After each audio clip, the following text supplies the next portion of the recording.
Bago ka pa matutong manalangin, mahal ka na ni Lord. Bago ka pa matutong mag-worship, mahal ka na ni Lord.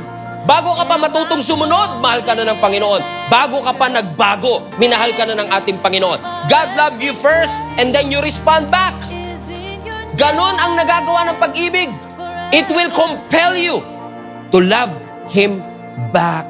As messed up as you are, as the worst part of yourself, the weakest part of yourself, the wounded version of yourself, yun ang minahal ng Diyos sa'yo.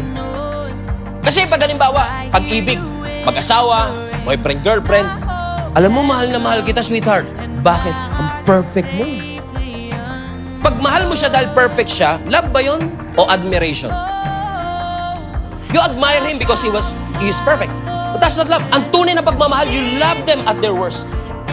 Parang John Lloyd yun, You love them at their weakest. You love them when they are wounded. Hindi mo mahal yung improved version niya. Mahal mo siya nung worst pa siya. Kasi pag mahal mo siya, kapag nag-improve na siya, hindi love yun. Religion yun. Kasi ang religion, sabi, ayusin mo muna sarili mo bago ka mahalin ni Lord. Gawin mo to para mahalin ka ng Panginoon. Religion yun eh. Yung pagmamahal ni Jesus, baliktad. Sabi niya, minahal kita. Ha? You love me, Lord?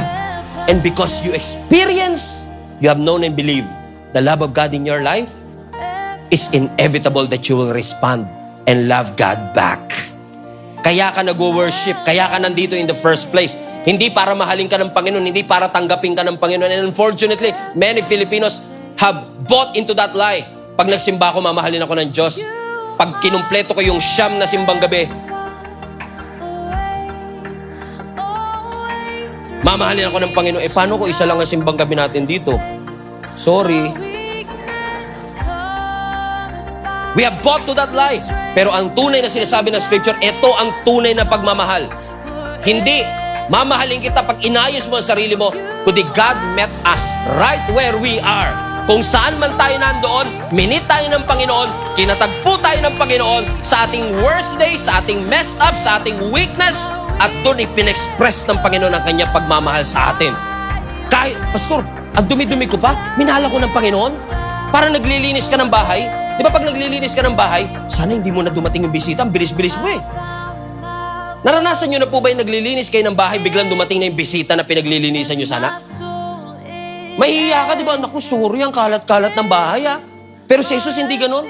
Nung pumunta siya habang naglilinis ka, sabi ni Lord, ako na. Kasi si Jesus hindi bisita, siya ang tagalinis ng ating buhay. Nilinis niya tayo right where we are.